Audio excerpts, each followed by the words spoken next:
जो लोग भी उपस्थित हैं वो चूंकि कला के लगाव से यहाँ उपस्थित हुए हैं, इसलिए मैं ये मानता हूँ कि जो व्यक्ति कला से जुड़ा हुआ होता है वह परब्रह्म का उपासक होता है, समाधिष्ट होता है।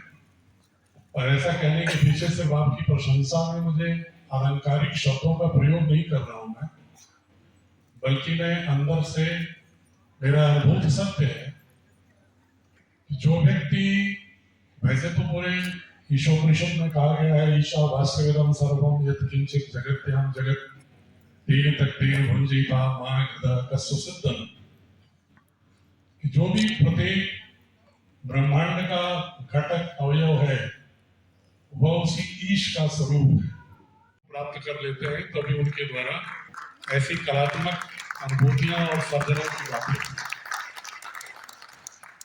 किसी भी कलात्मक सर्जना ब्रह्म की सबसे विशिष्टतम कृत्य है। शतपथ ब्राह्मण से लेकर उपनिषदों में इसकी चर्चा है कि जब परब्रह्म ने सोचा कि हमें सर्जना करनी है तो उस इच्छा का ही विस्तार है पूरा ब्रह्मांड। तो सर्जना की इच्छा तो ब्रह्म में भी पैदा हुई, तभी संसार का उद्भव हुआ। इसलिए जिनके मन में सर्जना के भाव अंकुरित होते हैं वो निश्चित रूप से परब्रह्म के स्वरूप उपासक तत्वमसि अयात्मम ब्रह्मा प्रज्ञानम ब्रह्मा, जो उपनिषदों का वेदों का वाक्य है, उसको पूर्णतः चरितार्थ करते हैं। इसलिए उसका नेतृत्व आज कल्पना भूषण जी कर रहे हैं, इसलिए मैं उनको शत प्रणाम करता हूं। आज का ये कार्यक्रम स्वर्गीय अटल बिहारी जी के नाम से समर्पित है, जो युग दृष्टा थे और वो सामाजिक चेतना के सर्जना तो करते ही थे, लेकिन भावात्मक प्रतिभा भी उनकी इतनी अनुभूतिगत सत्यों से जुड़ी हुई थी कि बहुत बड़े काव्य दृष्टा भी थे। इसलिए हम सभी लोग उनको हमेशा स्मरण करते हैं, उनके योगदान को सराहते हैं, उनको भी मैं सत नमन करता हूं। मैंने जो कार्यक्रम की अवधारणा देखी, ईमानदारी से मैं कहूं तो कल्पना ने मुझे कार्ड नहीं भेजा था। इन्होंने सिर्फ दूरभाष से मुझसे कहा कि मेरा एक कार्यक्रम है, आपको आना है। जब पीछे भी देख रहा था बैकड्रॉप पर, तो उसमें लिखा गंगा अवतरण और अटल बिहारी जी का नाम,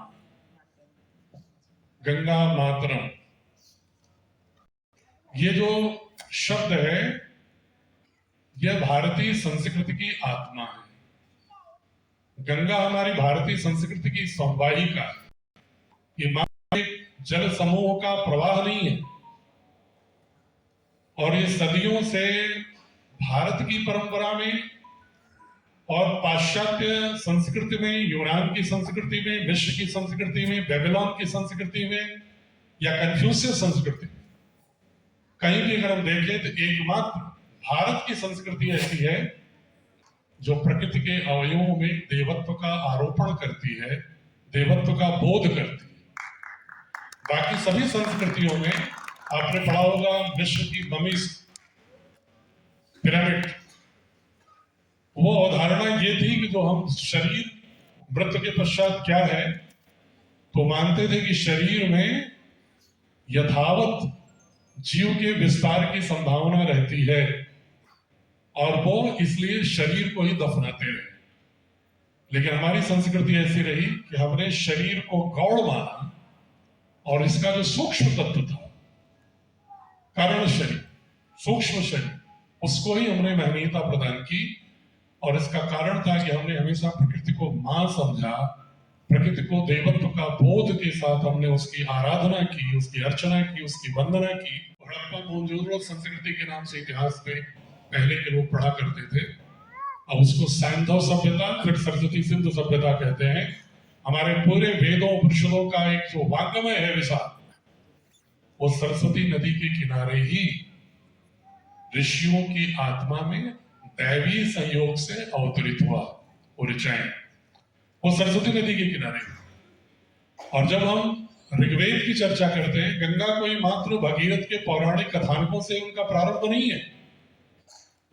गंगा का जो अस्तित्व है वो हमारी भारतीय संस्कृति की आत्मा है। ऋग्वेद के 5वें मंडल के 52वें सूक्त के 17वें मंत्र में,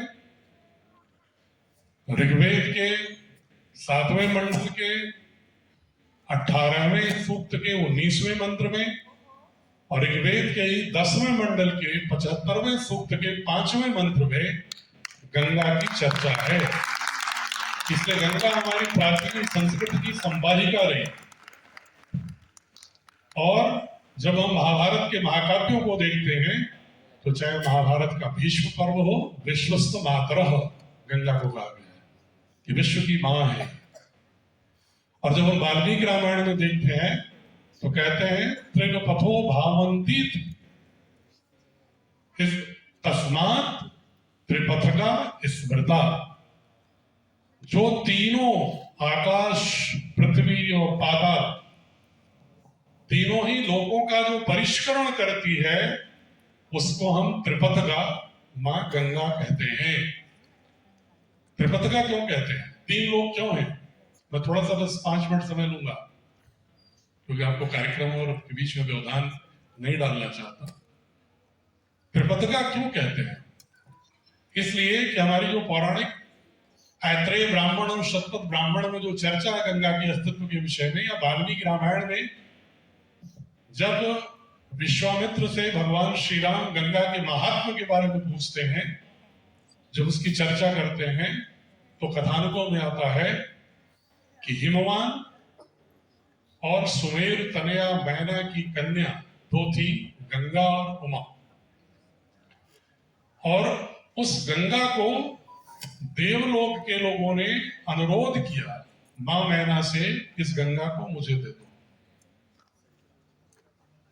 इसलिए गंगा हमेशा आकाश परिपथ में देवलोक की विचरण करने वाली दिव्य नदी रही।